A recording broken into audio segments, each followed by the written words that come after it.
Skill शिक्षा में आपका स्वागत है। How to talk about self, यानी कि अपने बारे में कैसे बात करें, अपने बारे में या किसी के बारे में कैसे बात करें। इसके लिए मैं 3 शब्दों की बात करूंगा, यूज ऑफ, इज, एम और आर। इनमें से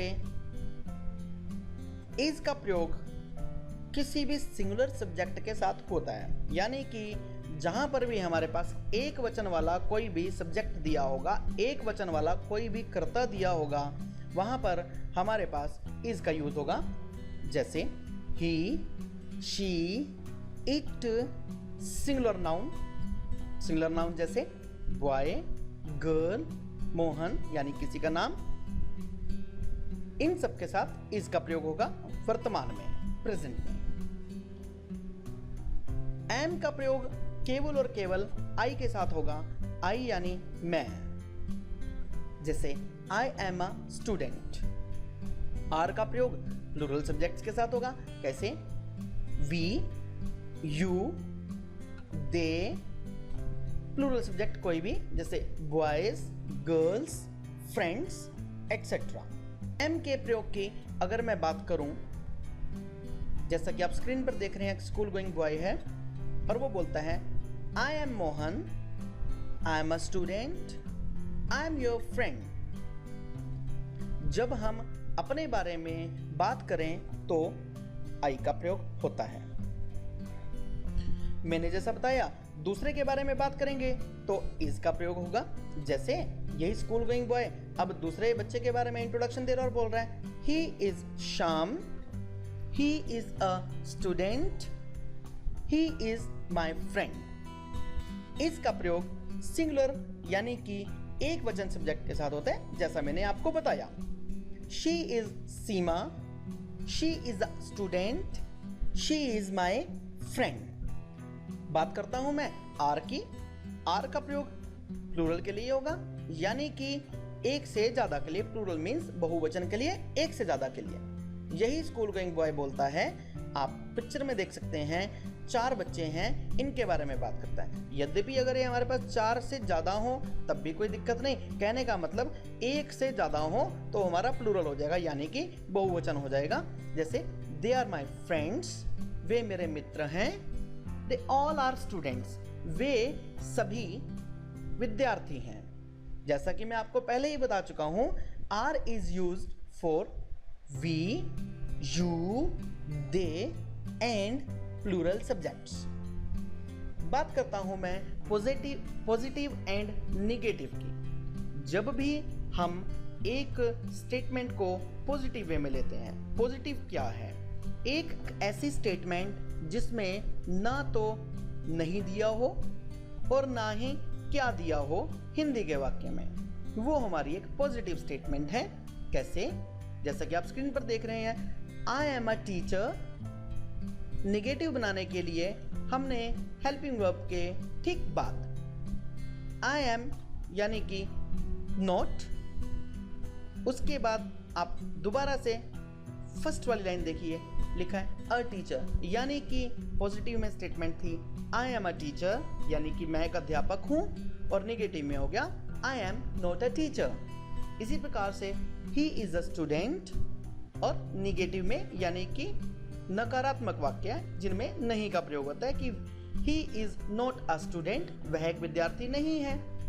she is an engineer, negative sense में she is not an engineer. It is a ball, it is not a ball, यह गेंद नहीं है। We are friends, we are not friends. You are advocate, तुम एक वकील हो। You are not an advocate, तुम एक वकील नहीं हो। दे आर पुलिसमैन, वे पुलिसमैन हैं यानी सिपाही हैं। They are not policeman. Interrogative and interrogative plus negative. जैसा कि मैंने आपको पहले बताया था, साधारण वाक्य वे वाक्य हैं जिनमें ना तो नहीं का प्रयोग होता है और ना ही क्या का प्रयोग होता है। ऐसे वाक्य है जिनमें नहीं का प्रयोग होता है वो हमारे नकारात्मक यानी कि निगेटिव सेंटेंसेस हुआ करते हैं। और ऐसे वाक्य है जिनमें क्या का प्रयोग होता है यानी कि किसी भी प्रकार का कोई भी प्रश्न पूछा जाता है वो हमारे इंट्रोगेटिव सेंटेंसेस हुआ करते हैं। इंट्रोगेटिव यानी प्रश्नवाचक वाक्य। अभी प्रश्नवाचक वाक्य के बारे में एक चीज मैं आपको और बता दूं कि प्रश्नवाचक वाक्य जो हम इन वाक्यों में और जो हम टेंसेस में डिस्कस करेंगे उन प्रश्नवाचक वाक्यों का उत्तर केवल और केवल हाँ में या ना में ही दिया जा सकता है। इनका आंसर यानी कि ऑब्जेक्टिव हो सकता है।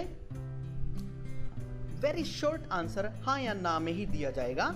इनका आंसर कभी भी सब्जेक्टिव यानी कि विस्तार में नहीं दिया जाएगा।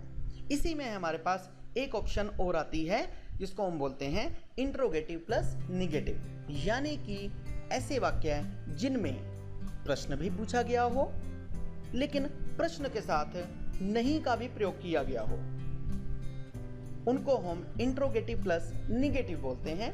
कैसे? अभी हम कंपैरिजन करेंगे। पहले हमने कंपैरिजन किया साधारण वाक्यों का यानी सिंपल सेंटेंसेस का निगेटिव के साथ। अब हम कंपैरिजन करेंगे इंट्रोगेटिव का इंट्रोगेटिव प्लस निगेटिव के साथ। मैं दोबारा से एक बार आपको याद करा दूं, साधारण वाक्य है यानी सिंपल वाक्य है वो वाक्य है जिनके अंदर ना तो नहीं दिया हो हिंदी में और ना ही क्या दिया हो हिंदी के वाक्य में, वो हमारे साधारण वाक्य हैं। जिन वाक्यों में नहीं दिया हो वो हमारे निगेटिव सेंटेंसेस। जिन वाक्यों में यानी कि जिनके हिंदी के वाक्यों में क्या दिया हो वाक्य के शुरू में और अंत में प्रश्नवाचक चिन्ह दिया हो वो हमारे प्रश्नवाचक वाक्य है यानी कि इंट्रोगेटिव सेंटेंसेस। और ऐसे वाक्य हैं जिनके शुरू में क्या और जिनके बीच में नहीं दिया हो वो हमारे interrogative plus negative sentences. Negative sentences के बारे में एक चीज आपको और बताऊंगा। निगेटिव सेंटेंसेस में जैसा मैंने आपको पहले भी बताया कि हेल्पिंग वर्ब के तुरंत बाद नोट लगता है, यानी कि निगेटिव सेंटेंसेस में हेल्पिंग वर्ब कभी भी अकेली नहीं आती। हेल्पिंग वर्ब के तुरंत बाद हमारे पास नोट का प्रयोग करना जरूरी होता है। इंट्रोगेटिव में हमारे सेंटेंस की जो भी हेल्पिंग वर्ब है, हेल्पिंग वर्ब यानी कि इस पार्ट को, इस चैप्टर को जिसको हम कर रहे हैं, इसमें हमारे पास 3 हेल्पिंग वर्ब्स हैं, एक इज, एक एम और एक आर। इज का मतलब एक सिंगुलर के लिए यूज होना, एम का मतलब आई के लिए यूज होना और आर का मतलब प्लूरल यानी कि बहुवचन के लिए। सेंटेंस में जैसा हमने किया था आई एम अ टीचर, एक साधारण सेंटेंस था। मैं एक अध्यापक हूँ, मैं एक अध्यापक नहीं हूँ, आई am not a teacher, not लग गया था हेल्पिंग वर्ब के तुरंत बाद। इंट्रोगेटिव में यही हमारी हेल्पिंग वर्ब वाक्य के आरंभ में आ जाएगी। कैसे? एम आई अ टीचर, क्या मैं एक अध्यापक हूँ, क्योंकि हिंदी में हमारे पास प्रश्न पूछा गया क्या मैं एक अध्यापक हूँ। और जब इस चीज को वेरीफाई करना हो कि क्या मैं अध्यापक नहीं हूँ यानी कि क्या भी आ गया और नहीं भी आ गया, तो इसमें हमारे पास इंट्रोगेटिव प्लस नेगेटिव की ऑप्शन लगेगी। इंट्रोगेटिव प्लस नेगेटिव बनाते समय एक बात का ध्यान रखेंगे, इंट्रोगेटिव सेंटेंसेस में जैसे हमारे पास हेल्पिंग वर्ब वाक्य के शुरू में आ जाती है और उसके बाद तुरंत बाद हमारे पास सब्जेक्ट आ जाता है, सब्जेक्ट के बाद हमारे पास रेस्ट ऑफ द सेंटेंस आ जाता है।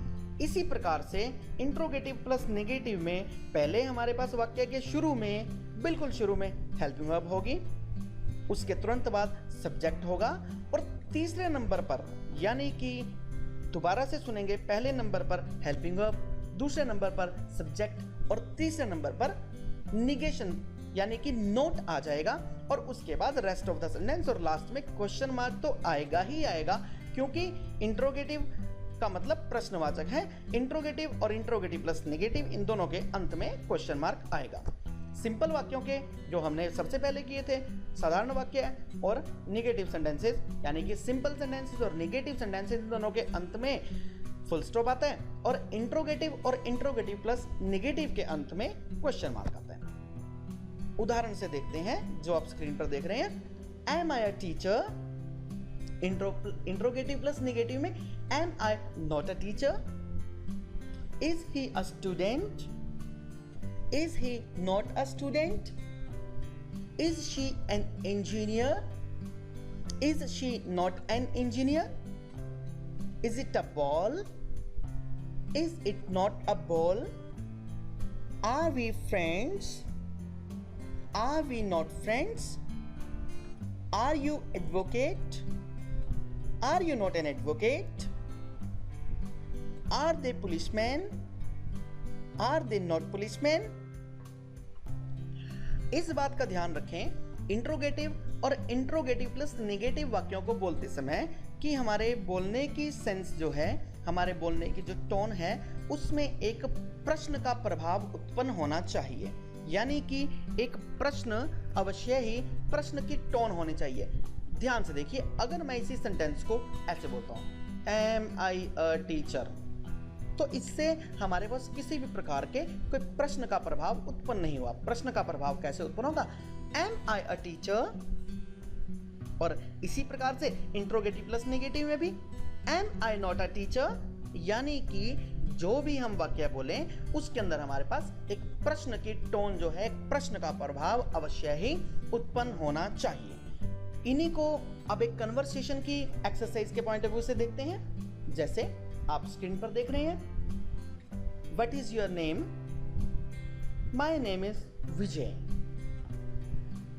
Are you a student? Yes I am a student. हाँ, मैं एक विद्यार्थी हूं। Are you married? क्या तुम शादीशुदा हो? No I am not married, I am single. Where are you from? तुम कहां से हो? I am from Ambala. How are you? तुम कैसे हो?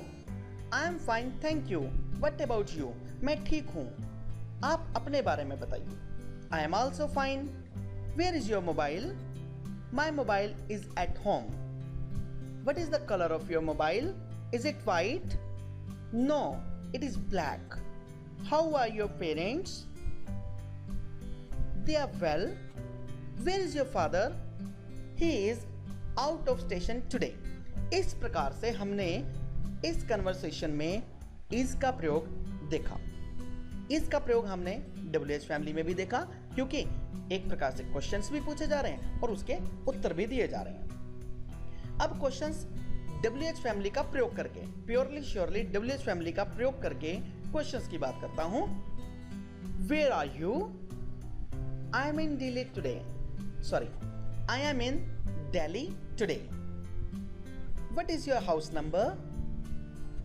It is 20/84। How old are you? I am 15। Who is your best friend? Ram is my best friend. Where is Ram from? He is from Punjab. Where is petrol pump? It's 5 kilometers from here. Is your mother a teacher? No, she is housewife. उपरोक्त वाक्य में एक चीज आप देखेंगे कि आई के तुरंत बाद अपोस्ट्रोफी लगा और उसमें एम लगा। इसका प्रयोग राइटिंग टास्क में किया जाता है। राइटिंग टास्क में इसलिए प्रयोग होता है क्योंकि ये हमारे पास इंग्लिश में कंट्रैक्टेड फॉर्म्स हुआ करती हैं। कंट्रैक्टेड फॉर्म्स मींस सब्जेक्ट के साथ हमारी हेल्पिंग वर्ब को कंबाइन कर लिखना। उसके लिए हमारे पास एक शब्द है कंट्रैक्टेड फॉर्म।